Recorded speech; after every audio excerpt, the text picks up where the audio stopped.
सदर पोलीस ठाणे हद्दीतील मंगळवार बाजारात पोलिसांनी सापळा रचला होता। त्यांना एक संशयित इसम बॅग घेऊन जाताना दिसला। पोलिसांनी त्याचा पाठलाग करून त्याला ताब्यात घेतले। त्याची झडती घेतली असता त्याच्याकडून एक गाडी व 33 मोबाईल जप्त केली। पुढील तपास पोलीस करीत आहे।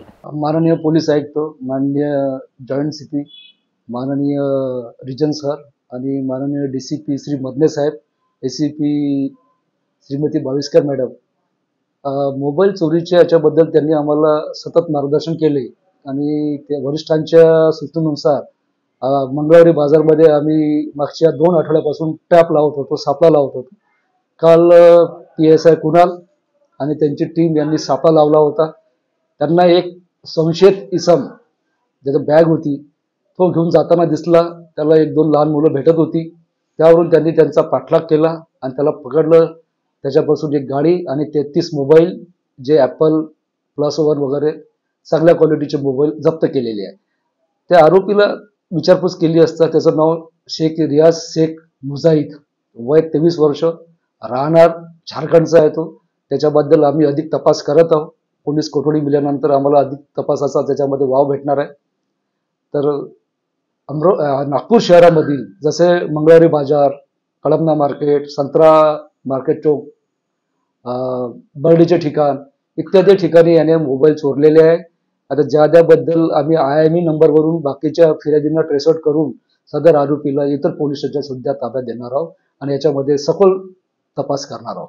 याच्यामध्ये हे झारखंडचा जो हा मुख्य सूत्रधार आपण पकडलेला आहे, हे लहान बालकांना जे विधी संघर्षग्रस्त बालक असतात त्यांना इथे सोबत घेऊन येतात, त्यांना काही रोजंदारीनं ठेवतात आणि एका ठिकाणी जसं गुलशन यशवंतनगर पोलीस स्टेशनच्या हद्दीमध्ये गुलशन नगर आहे, त्या ठिकाणी एखाद्या झोपडीमध्ये काही 1000-2000 किराया देऊन म्हणजे जे अनधिकृत झोपडे आहेत त्याच्यामध्ये राहतात।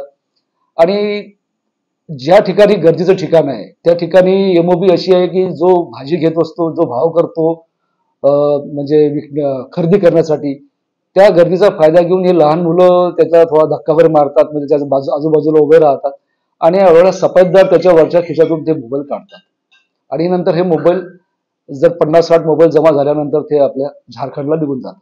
त्या गाडीच्या चोरीबद्दल आमच्याकडे एक गुन्हा दाखल झालेला आहे, त्याच्याबद्दल पण तपास सुरू आहे। ही गाडीचं वापर असाच आहे की जर मोबाईल 4-5 मोबाईल जमा झाले तर आपल्या हायडआउट जे ठिकाण आहे त्यांचं गुलशन नगर, त्या ठिकाणी त्यांना पोहोचून द्यायचे आणि ते मोबाईल तिथं नेऊन ठेवून द्यायचे।